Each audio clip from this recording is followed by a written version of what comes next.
This is the Farm Monitor. For over 50 years, your source for agribusiness news and features from around the Southeast and across the country, focusing on one of the nation's top industries, agriculture. The Farm Monitor is produced by one of the largest general farm organizations, the Georgia Farm Bureau. Now here are your hosts, Ray DeLessio and Kenny Bergamy.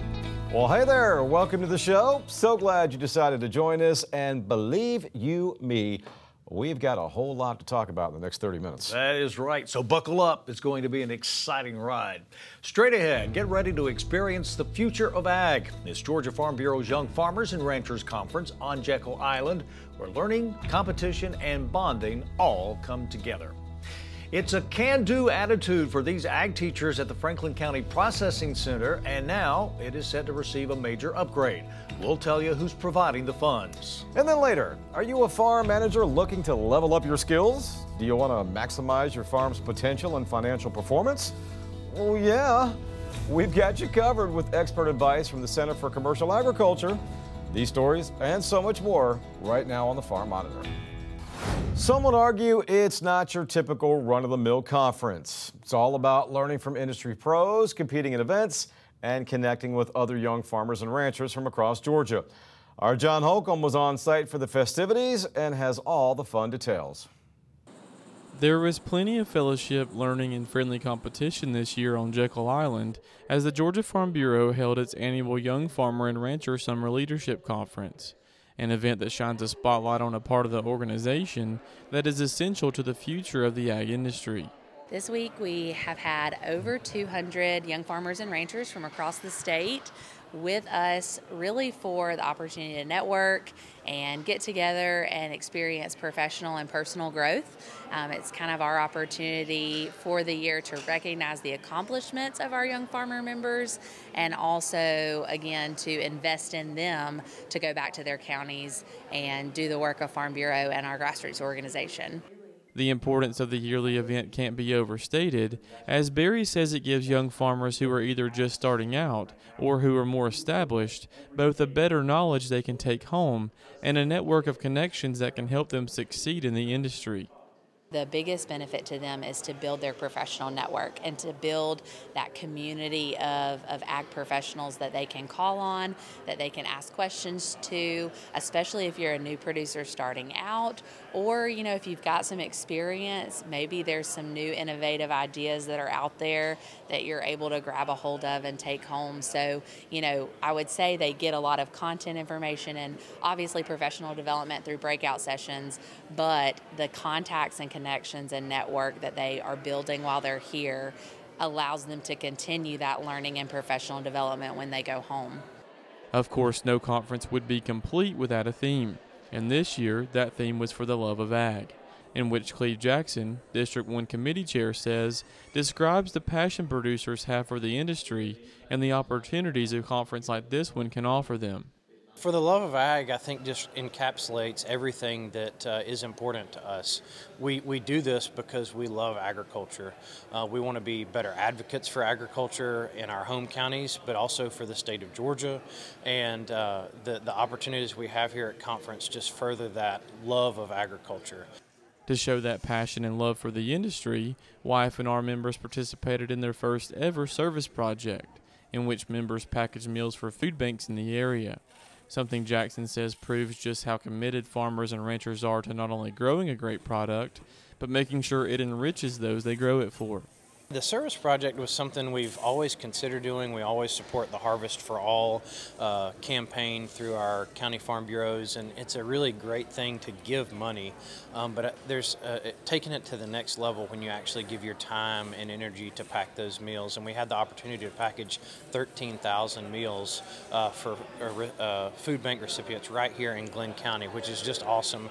My favorite part was there was a sticker on each box that said these meals were packaged by Georgia Farm Bureau Young Farmers and Ranchers. So as those folks receive those meals, they'll know that not only did we grow those meals, but we also packaged them and sponsored them and delivered them to those folks, which I think just puts what we talk about, what we say, what we do, it puts those words into action.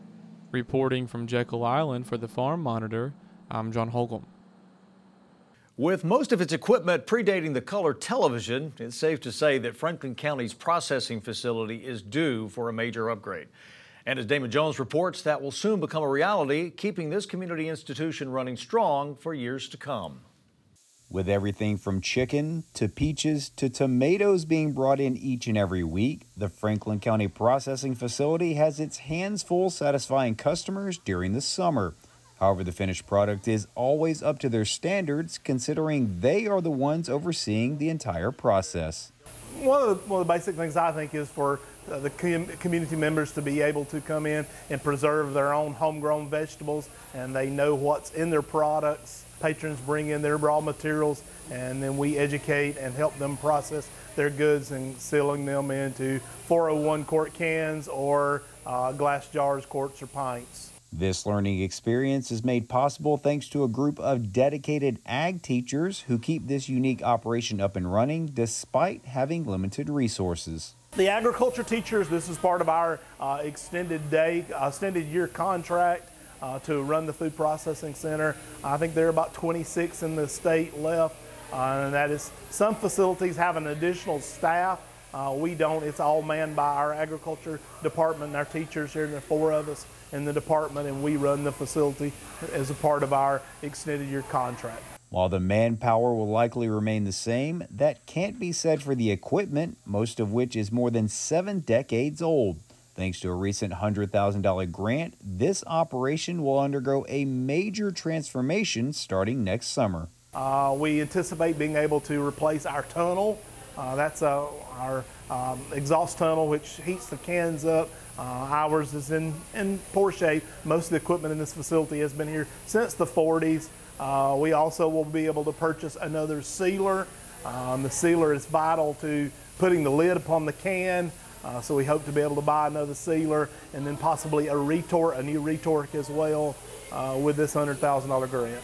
That new equipment is essential to maintaining both quality and food safety, as canning and jarring products is a very precise method of preserving food. They'll wash them, and then we'll put them in a blancher and blanch them, get the internal temperature up to kill things like botulism, so forth. Then we'll package them in a can or a jar. And the cans will then go through an atmospheric tunnel, and the tunnel will heat up the internal temperature to 170, 180 degrees, and then we'll seal the can on the other end of the tunnel. Glass jars, we'll get a hot water, boiling hot water over top of them, we'll seal them, and then they will go into a retort, which is just basically a giant pressure cooker. Even though this is a process that can technically be done at home, having facilities like this make it easier and much less time-consuming. One of the big advantages to using our food processing facility is it is much simpler than it would be at home. Cleanup is easy. You can clean it up with a water hose, and it cuts the time down. Customer would spend all day doing a product at home that they could do in 30 minutes to an hour here at the Food Processing Center. Reporting from Franklin County, I'm Damon Jones for the Farm Monitor. All right, David, thanks so much. Well, say goodbye to boring salads and embrace the bold flavors of certified Angus beef. After the break, the mouth-watering dish that will revolutionize your idea of eating light and fresh.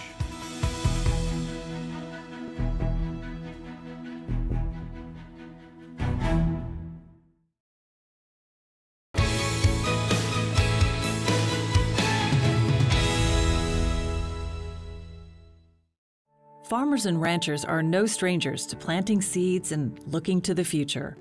Some crops take just months to grow, while others take years to bear fruit. The same can be said for what we do here at Farm Bureau in cultivating leaders. The Young Farmers and Ranchers program engages young farmers and ranchers between the ages of 18 and 35.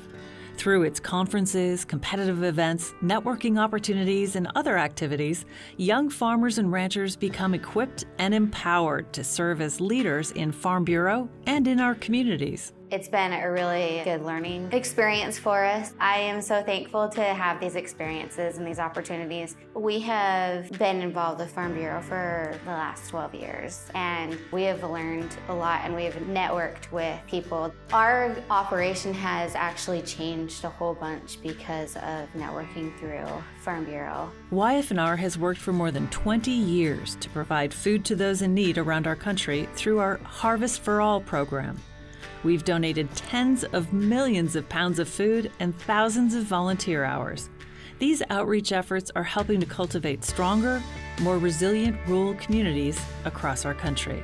Farmers not only care about our land and our resources, but they also care about the people in our state and within our local communities. This is why this is such a priority for our people, and we really want to make sure that everybody has access to healthy, fresh food. Farm Bureau's strength depends on farmers and ranchers being fully engaged as volunteer leaders at the local, state, and national levels. We help young farmers and ranchers build the skills needed in a multitude of ways. Young Farmers and Ranchers program and the American Farm Bureau Federation has given us so many opportunities to prepare us, to help us be better public speakers, to help us network, to help us tell our story publicly and get more comfortable and confident with that. Competitive events provide an opportunity to recognize outstanding members. From our discussion meet to our Achievement Award and Excellence in Agriculture Award, we challenge participants to engage, analyze, and get involved. The Farm Bureau YF&R program opens the door for lifelong involvement as a leader in agriculture. Get involved. Our Farm Bureau family is who we lean on. Just in this last week, we've had a member of our young farmers group pass away, and we have all leaned on each other. These people will become your family. These are your people that understand you. These are the people that are going to rally behind you when something happens. So if you're standing on the outside and you're not sure, get involved. Be there. Show up to a meeting.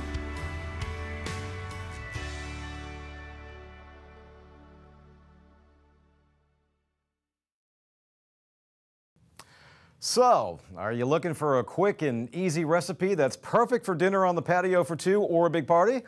Well, we have just what you're looking for, courtesy of our friends at Certified Angus Beef.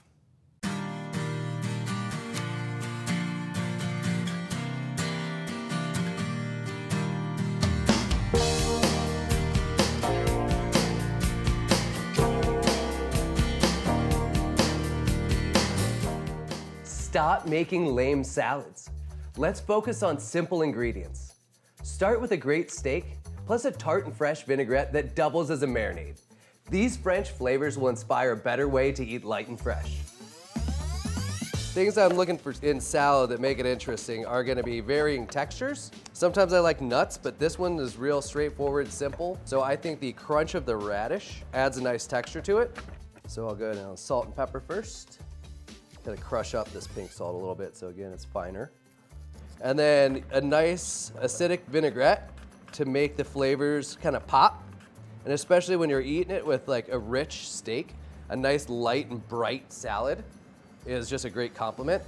I don't want something super heavy with a steak, especially when we start getting into the warmer months and you're eating outside, maybe on a patio. I want a light, fresh salad. So olive oil, a little bit goes a long way with the good stuff for flavor, so you don't need it all. Otherwise, it's just the salad dressing will just taste like olive oil. You gotta whisk a whole lot at the beginning to start the emulsion. But now you can see it's like thick. And that's because the oil is properly suspended within the water droplets of the vinegar and everything. So you get a nice thick emulsion, which is what makes a salad dressing creamy and nice.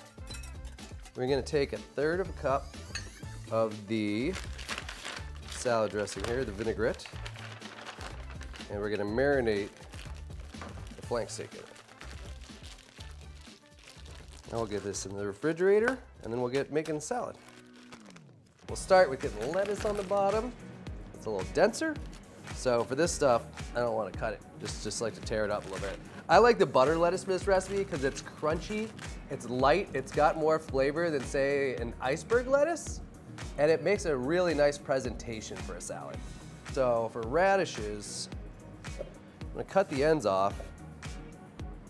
Get rid of that. I'm gonna do these on a mandolin to save some cutting. I want them nice and paper thin there. You can see, should be able to see through them just about. Now I like radish because it gives a like peppery crunch. So you add a little complexity of flavor along with textures. We'll do some Gruyere cheese. Gotta taste your ingredients.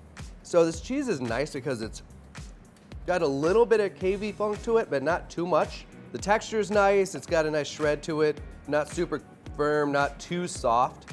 So it's an ideal cheese to put into a salad, I think. Some parsley. I don't really mind a few stems, and then I'll just kind of run my knife through this lightly.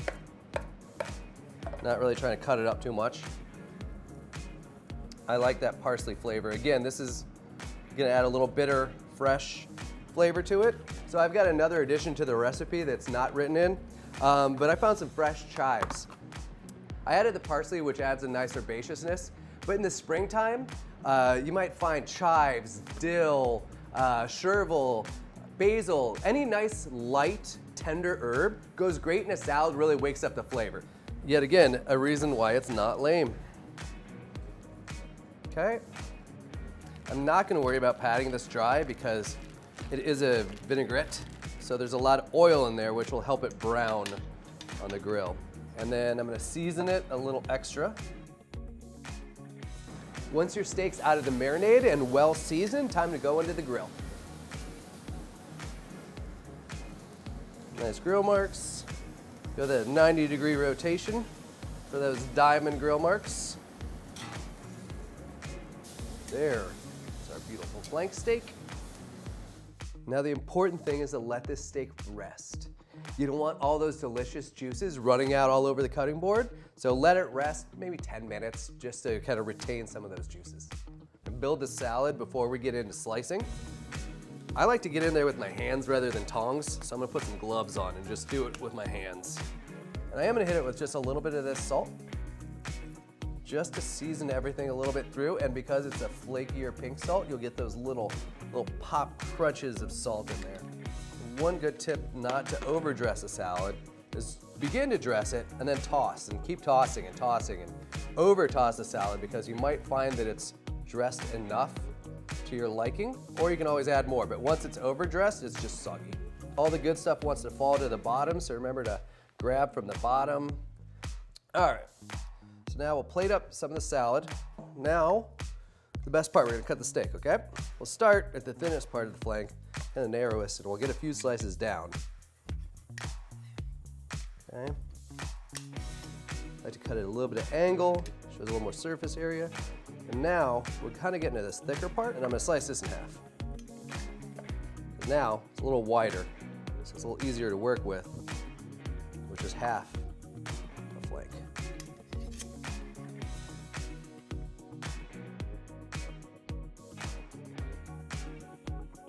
All right, steak. That's really good.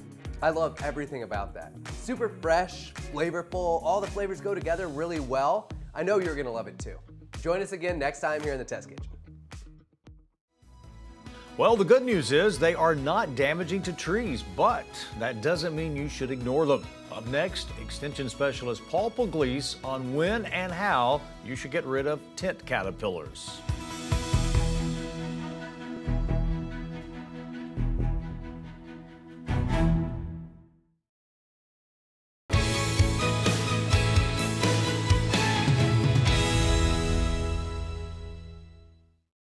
One of the things I encourage farm managers to do, particularly if they've got someone coming back to the farm, is do an assessment of their skills.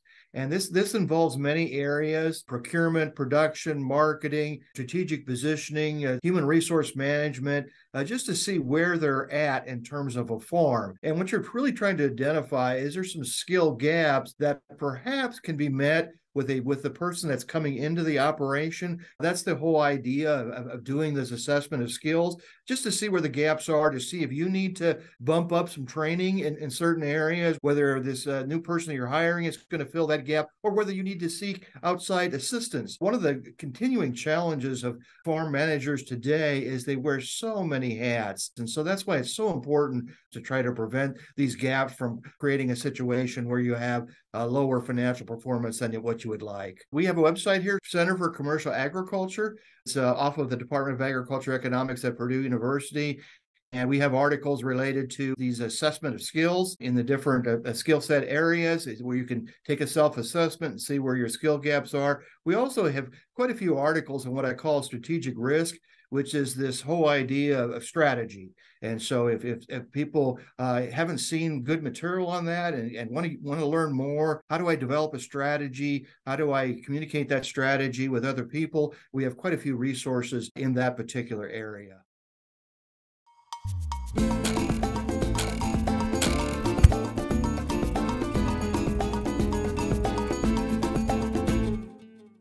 Hi, I'm Paul Pugliese with the University of Georgia Cooperative Extension. Today we're in Cartersville, Georgia at the historic Roselawn Museum. And today we're going to look at some caterpillars that are on this tree behind me. This is a very common problem that we see throughout Georgia and the southeast.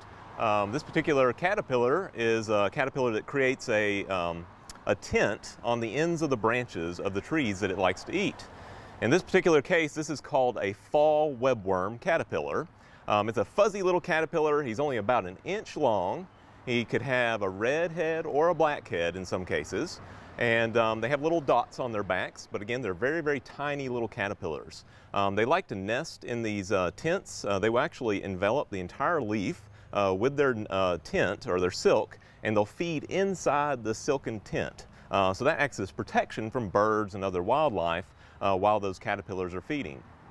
There's another type of caterpillar that we have in Georgia called a tent caterpillar, a true tent caterpillar. They actually will create their tents in the forks of the branches of the tree, closer to the inside of that tree trunk. And they will actually come out of the branch or outside of the tent when they're feeding, unlike the fall webworm that stays inside the tent.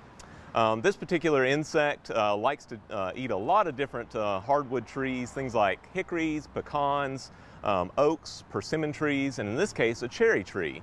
And sometimes they can get bad enough where almost every branch on the entire tree is covered in these silk tents.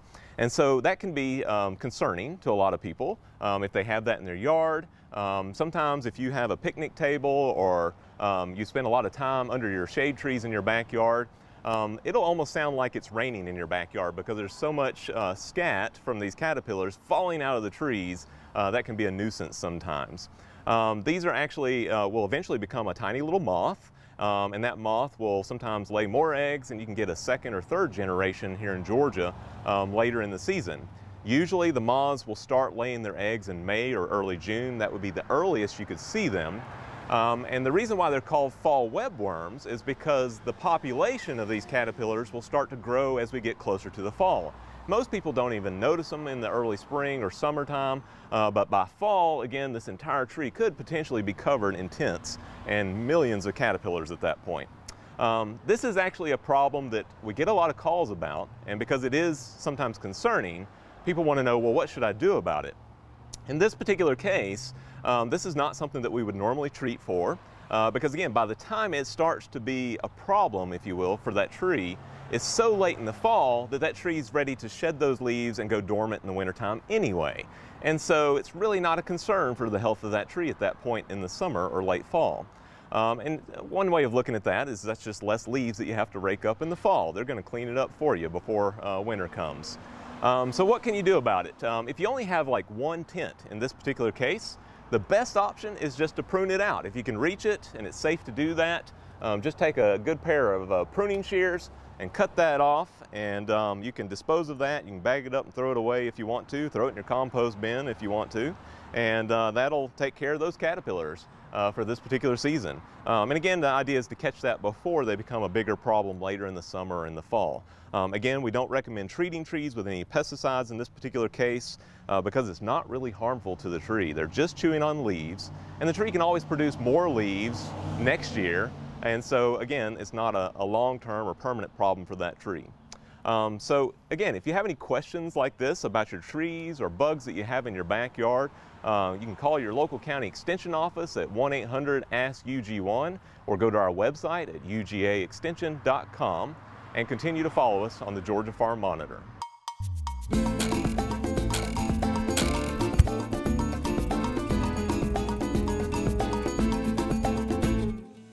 Very good info, Paul. Thanks so much. And thank you for making this show possible. Take care, everybody. We'll see you next time right here on the Farm Monitor. Have a great week.